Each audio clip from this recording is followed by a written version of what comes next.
Pues el día de hoy nos desayunamos con una noticia bastante triste, a mi juicio, porque no apareció el noticiero de Carmen Aristegui a las 6 de la mañana cuando prendemos la radio y los que la escuchamos con frecuencia.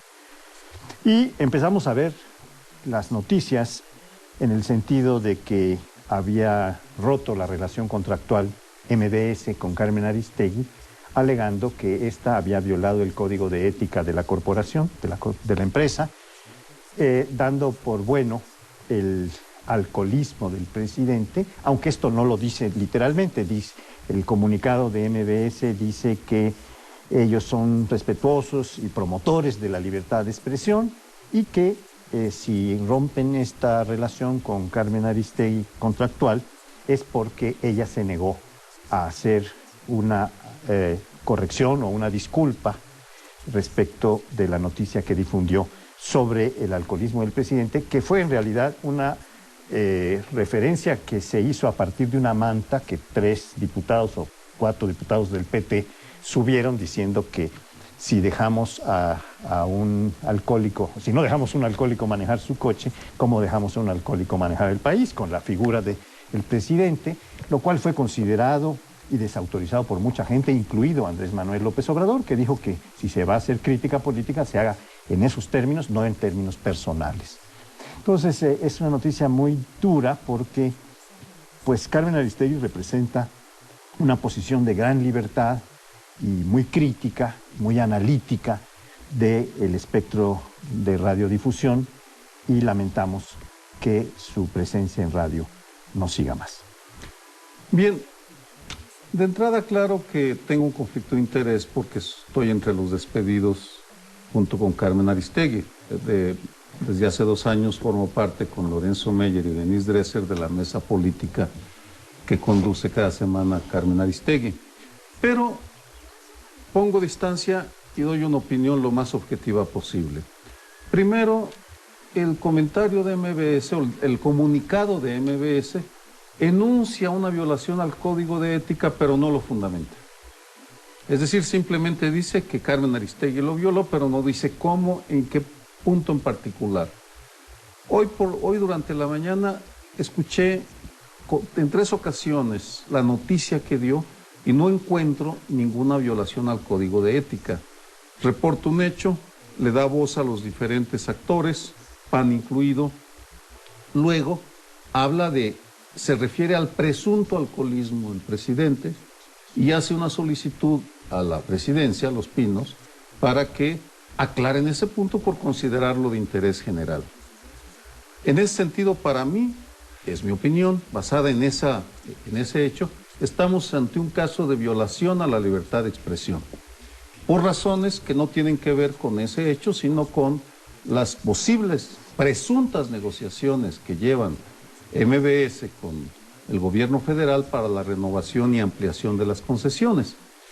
Ahora bien, lo que muestra este hecho, además de una violación a la libertad de expresión, es la resistencia de los concesionarios a incorporar, como se hace en otros países democráticos, de la figura del defensor del lector o del auditorio, que es aquel personaje autónomo que se encarga de dirimir estas diferencias, porque aquí al final va a terminar como una pelea o una confrontación de 2 puntos de vista, uno el de los dueños de la radio, otro el de Carmen y el de algunos analistas como yo, pero faltaría ahí una tercera voz que diera esa opinión y de la cual carecemos, y al final quienes padecen en este caso es el auditorio que escuchaba, que seguía el noticiero de Carmen Aristegui. En ese sentido, lo lamentable es que no fundamenten una decisión tan grave. Yo esperaría, porque no tengo todos los elementos, digamos, sobre la mesa, todas las cosas, no he oído a Carmen Aristegui decir absolutamente nada sobre este asunto. Entiendo que va a fijar la posición. Al momento de grabar este programa, yo carezco de esa información y por consiguiente no puedo emitir una opinión. Lo que leí en el comunicado de MBS es eso, que una periodista, Carmen Aristegui, violó el código de ética de la propia compañía, un código que invoca a la empresa, habían firmado un mutuo acuerdo. Recuerdo que cuando firmó con MBS, después de haber tenido un conflicto con Televisa Radio, ¿no? Y antes lo había tenido con Imagen, había dicho que tenían ya perfectamente blindada la posibilidad de que emitiera su programa sin ningún tipo de censura y que pudiera hacer efectivamente todo su trabajo. De hecho, hace poco veía todavía unos promocionales de la propia casa MBS diciendo que estaba más libre que nunca. Yo la verdad es que no puedo decir nada más que eso. No lo sé, no sé qué haya detrás. Entiendo que entre particulares, el caso de MBS y la relación con Carmen Aristegui es un asunto entre ellos. No sé qué hayan firmado y que haya violado ella o que no. Por lo que veo hasta ahora, tengo información incompleta, tengo, insisto, lo que dice la MBS. Y esperaría que fuera un conflicto entre particulares, que fuera efectivamente eso y que no estuviéramos ante un conflicto de libertad de expresión. Al grabar este programa nadie nos ha dicho absolutamente que ese tema no lo tratemos o que digamos esto o aquello.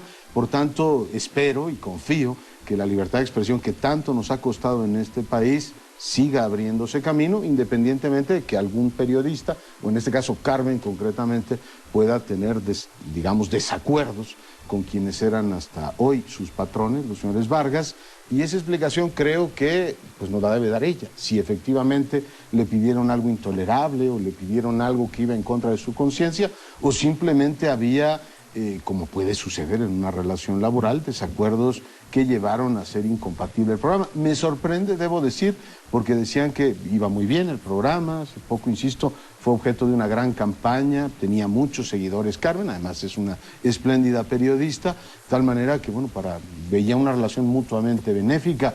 Me sorprendió esta mañana, no tenía ni idea que tal cosa fuese a ocurrir, y como no quiero decir nada más sin tener toda la información, aquí dejo el comentario. Yo creo que no solo tú que eres una persona muy informada y que se dedica profesionalmente a la información detallada y cotidiana, sino que también los demás que estamos en una posición de mérito en relación contigo. ¿Usted también se dedica profesionalmente a esto? No, yo me dedico Aquí profesionalmente al estamos en análisis Televisión Nacional político y jurídico, bueno, pero pues no a las informaciones puntuales de los medios.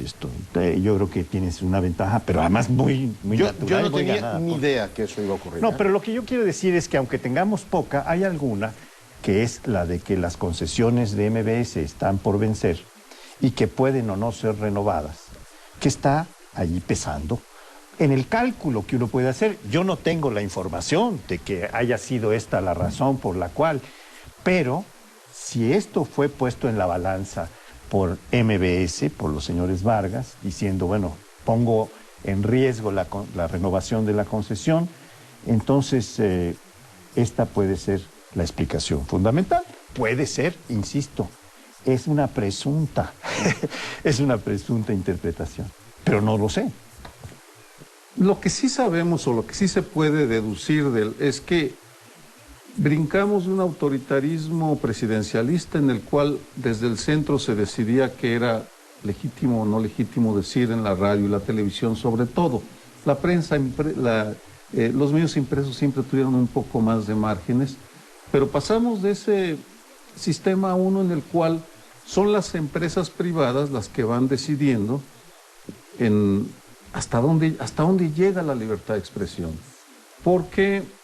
Lo cual es inquietante porque estamos hablando de concesiones que otorga la nación. Los medios impresos son propiedad privada en el último de los casos.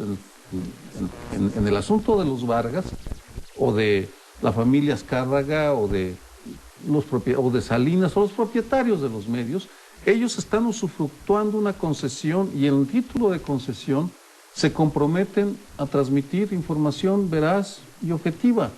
Y en ese sentido, la forma como van interpretando a veces la objetividad lleva a que ahora, depende del medio, son los márgenes que uno tiene y termina siendo que aquí en Canal 11, que es del Estado mexicano, tenemos una enorme libertad para decir y opinar lo que pensamos. Segundo tema, ¿hasta dónde llega la frontera de lo privado y lo público? ¿Es legítimo preguntarse sobre el presunto alcoholismo del presidente o no? ¿Va en el interés nacional que se sepa y se discuta o no? Por supuesto que no es fácil determinarlo porque, insisto, no hay referentes, no hay el ombudsman de los medios que nos oriente de acuerdo a códigos deontológicos de todo el mundo, etcétera, etcétera. Y por tanto estamos sometidos a las interpretaciones que puedan hacer o los dueños de las concesionarias o los analistas o el auditorio. No es una situación saludable o favorable para la salud de la democracia mexicana. Yo creo que es una pregunta efectivamente muy bien formulada y todo mundo tiene derecho a preguntar lo que le dé la gana. Yo absolutamente creo que en una democracia se tienen que, digamos, atender los cuestionamientos que legítimamente plantean algunos sectores. Lo que ocurrió en la Cámara de Diputados no me parece que fuera un cuestionamiento legítimo, eso fue una majadería para reventar una sesión y más que una curiosidad legítima de ciudadanos, era un afán golpeador de un sector que, como decía Paoli, fue reprobado por el propio Andrés Manuel López Obrador, diciendo, así no hacemos política, hay que hacer política honorablemente. Yo creo que si la pregunta es una majadería en sí misma, o sea, si es una majadería en sí misma, requiere de un tratamiento, en fin, diferente. En general creo que si hubiese una inquietud pública sobre si el presidente está enfermo o no está enfermo, si el presidente está o no capacitado, yo creo que habría que tratarlo de otra manera. Sobre el tema de las concesiones, está digamos, en el ámbito de las conjeturas, y como conjetura la pongo en la mesa. Carmen Aristegui y MBS lograron derribar al secretario de Comunicaciones, Luis Telles, a partir de la publicación de una conversación de Luis Telles. Hay que recordar que cayó. Yo creo que tienen más fuerza los medios, utilizando precisamente esa capacidad periodística para obtener ciertas ventajas, que inhibiéndose a presiones del poder político. Mucho me sorprendería que hubiese cambiado una relación en la cual un medio es capaz de derribar a un secretario de Estado y después se pliega cortésmente a retirar a una periodista que les puede resultar incómoda. En fin, como conjetura también me la quedo.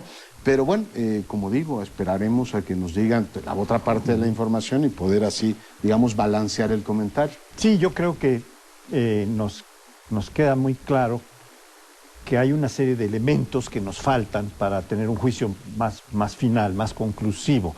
Entre ellas, la declaración de Carmen Aristegui, que probablemente para cuando pase este programa ya se habrá producido, no lo sé, pero será muy importante oírla decir si ella considera que violó este código de ética invocado por la empresa, o no lo violó y por qué no lo violó. ¿Qué le pidieron, no? O qué le pidieron para pedirle su renuncia cuando ella lo negó, si es que esto hubo, porque aparentemente la empresa sí ha dicho, nosotros le pedimos que que ofreciera una disculpa. Como se negó a ello, rompemos nuestra relación contractual. Vamos a ver qué dice Carmen Aristegui a este respecto, pero nos tenemos que ir a un próximo bloque. Volvemos, no nos deje. Seguimos con ustedes.